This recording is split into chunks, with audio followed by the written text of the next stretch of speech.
these incredible things. And so it's like it's trying to collect information so that it can learn just like we're learning. It's the same thing, micro to macro, as above, so below. I believe that's exactly what's happening.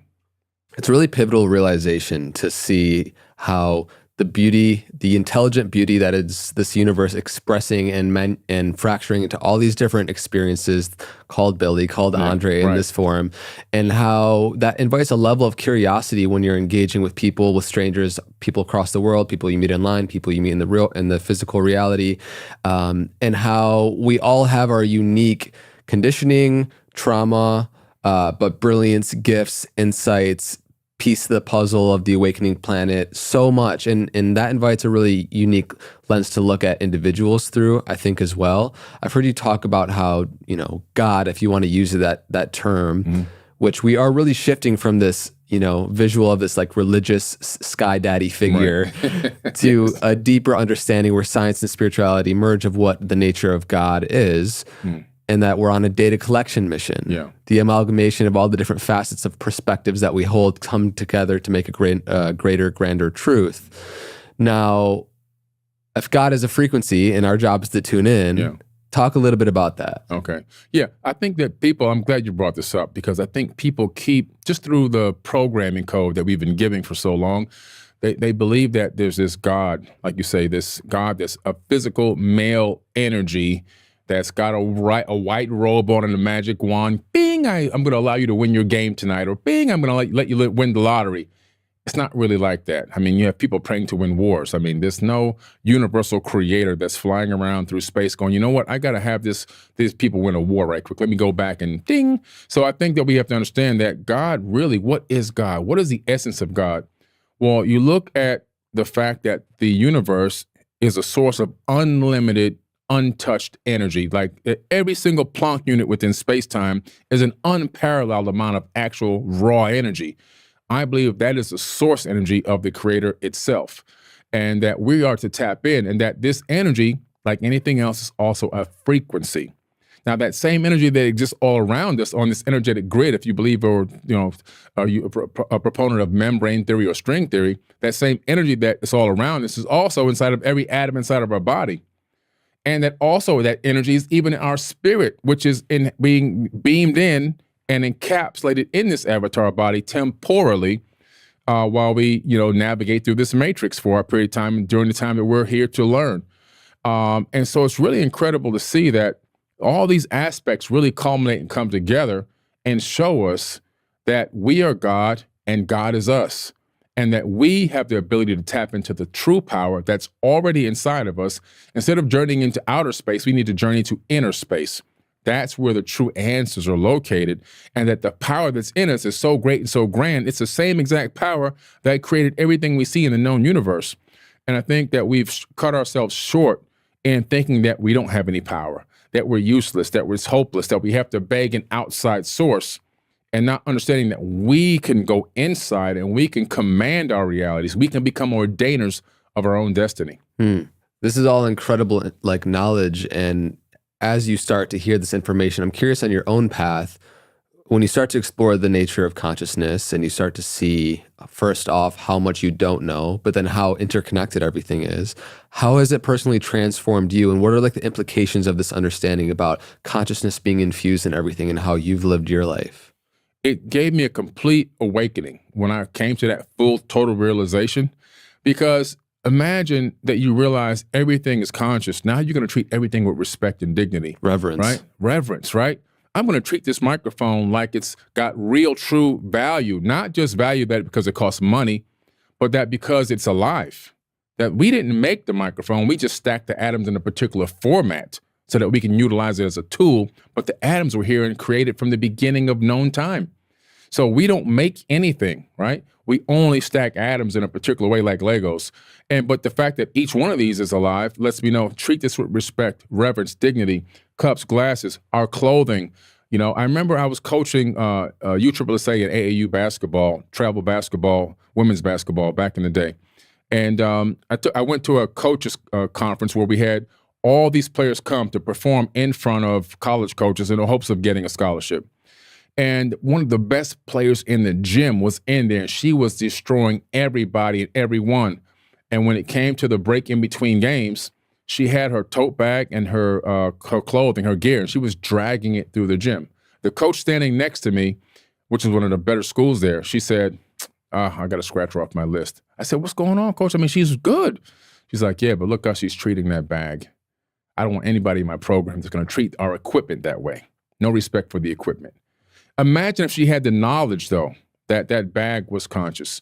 So I think it goes even further beyond. That's a very small metaphor, but on a grand scale, everything and everyone, you have dignity. When I went to Cambodia a few years ago for my first time by myself, I wanted to talk to the monks. And the monk was like, the guy was like, you can't just walk up to these monks and talk to them. They have to call you over, and they rarely do that. Oh, the monk saw me and actually called me over. So I go over, and there's little monks out there. I didn't know they started off as little kids, and they're cleaning and they're sweeping. And I'm like, everything looks clean already. What are they doing?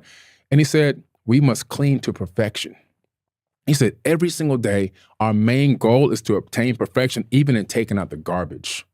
That's like another level of thinking, another level of reverence, even for just cleaning, taking out the garbage. So, man, this world will be a totally different place. There will be no dirty ghettos. There will be no filthy places. Everything will be clean. Everyone will be, respecting everyone and loving everyone and treating everyone with respect and dignity that they deserve. And so I think that's a huge thing for us to just, if we can glean a little bit of that and incorporate that into our lives, this planet could change overnight.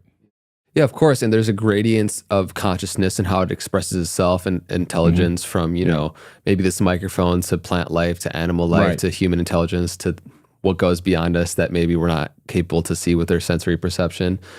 We talked about this switch from this notion of this like sky daddy who's like this religious figure who's like, granting us or denying us things and is like watching over us to this new perception of it's not that, but at the same time, karma is real and that our thoughts, our speech, our action, it is being recorded. It's being written both by ourselves and there's an energetic signature to it. Mm-hmm. So why does that become important? Because you're reclaiming the responsibility that you have as a creator of consciousness in this world. And that goes into implications of the Akashic field and all that stuff. Yeah. Oh, yeah. Well, you're talking about directly the Akashic field or the Book of Life. Both of those things are the same. The Book of Life was first written about in the Emerald Tablets of Thoth over 36,000 years ago. We'll get into That's it. where the firm, yeah, we will. But then also the Akashic Records, we know that ancient term as well.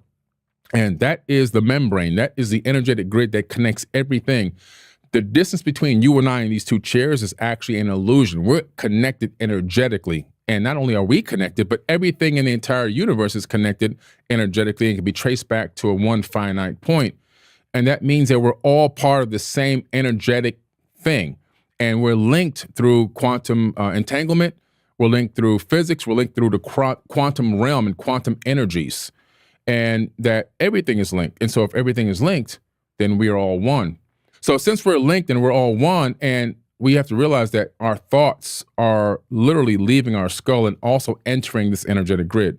So right now, as we're thinking, we know that light waves leave our skull.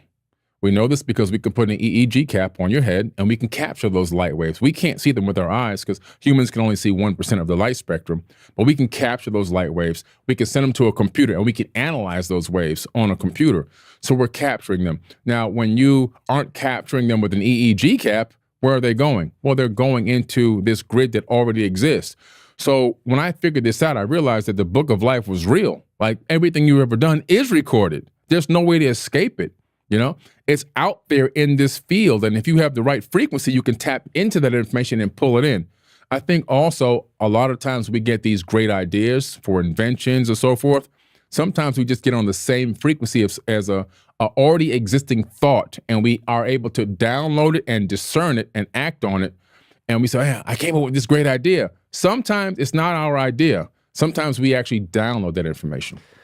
I have a lot of artist friends too, and we talk about this phenomena, how like songs really come through us and not from us. And like Michael Jackson is kind of infamously quoted about working hours late into the studio because if he didn't spend that time, then Prince would get the song, you know? And Yeah, right. There is that real field, and I think it's been tough to be really conventionally accepted because we're starting to catch up with a lot of the understandings that we're talking about now in terms of a traditional sense. But I've had many experiences where it's confirmed in my own reality, but it's tough to, I guess, fully scientifically prove the case for the Akashic field. Yeah. Scientifically, it's hard to prove. But what we can say is if we take circumstantial evidence, so if we take the fact that we know that our mind is generating waves that leave the skull, we know that in membrane theory that there's this particular energetic grid that's connecting all of us.